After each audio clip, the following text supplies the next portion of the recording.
Greetings and welcome to our daily walk through the scriptures for May the 25th.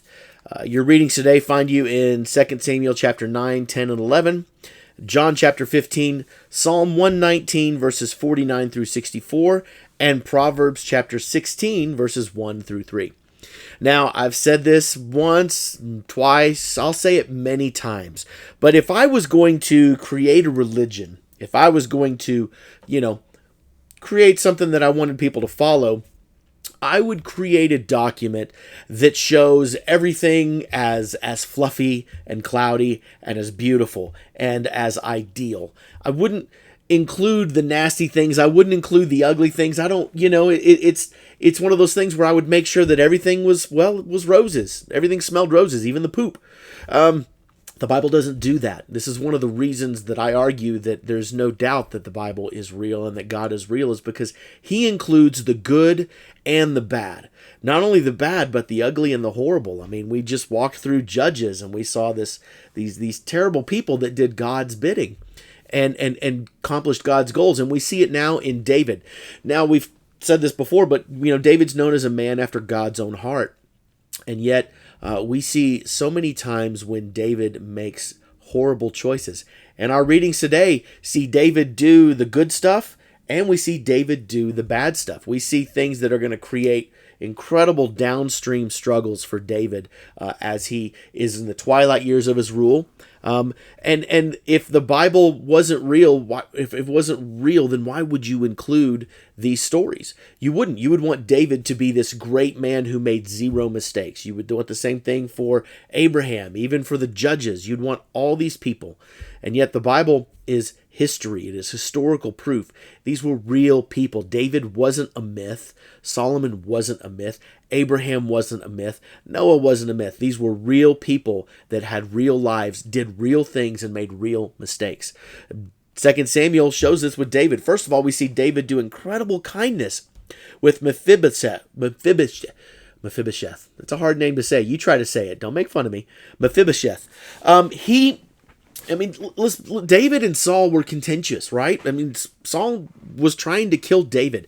I don't think anybody would have excused David if he had said, you know what? Saul's family, they're on their own. They can take care of their own stuff. I don't care what happens to them. Yet we see David show great kindness to the house of Saul. And he does it because of his love and his friendship for his best friend, Jonathan. And so sure enough, they find someone, Mephibosheth, who David can now say, come eat at my table. That is incredible compassion and kindness. And we look at that and we go, oh, okay, what's the big deal? Hey, remember, we're talking about the Bronze Age. This is dog eat dog. You win with a sword. You don't leave anyone alive because they could come back and give you vengeance, revenge against you and your family. This was battle, brutal stuff. This was not the world of civilization as we know it. And for someone like David to show kindness to who many would consider to be an enemy really shows David's heart towards God. And that's a beautiful thing. And then we see David operate as a king and defeat the Ammonites. And even though he was showing kindness, this was part of that dog eat dog world. But then contrast it with 2 Samuel chapter 11. There are several things about this that is wrong, but the thing that probably bothers me the most is that we saw an accounting of David's mighty men, and we're going to see that accounting come up here soon. David's mighty men were his greatest warriors. These were men that had been with David even when he was in exile. They fought for David. They did incredible things for David. Bathsheba's husband, a man by the name of Uriah, was one of David's mighty men. In other words, these were men who trusted David and gave David everything, gave him their life, gave every aspect of him, left nothing for David. They loved David greatly.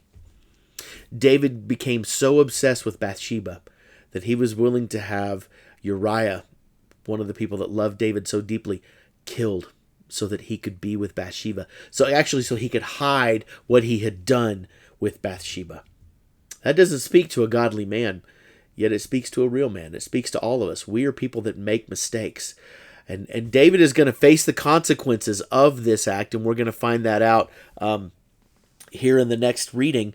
But what we also see is incredible grace from God that's going to come out of this story. And David is going to use this failure and this bad decision to God is going to use this to carry on David's line, as we'll see with the birth of his son Solomon in the coming chapters. But this is a Bible with real people, with real consequences, and David's going to face these real consequences. But it's also a Bible that has real grace, and that is something we should never forget. Whereas other religions and stuff make you earn, the Bible makes it very clear from cover to cover. You don't earn God's grace. God gives you his grace because of his compassion. And aren't we grateful for that? Okay, there's your thought for the day. We'll talk more tomorrow.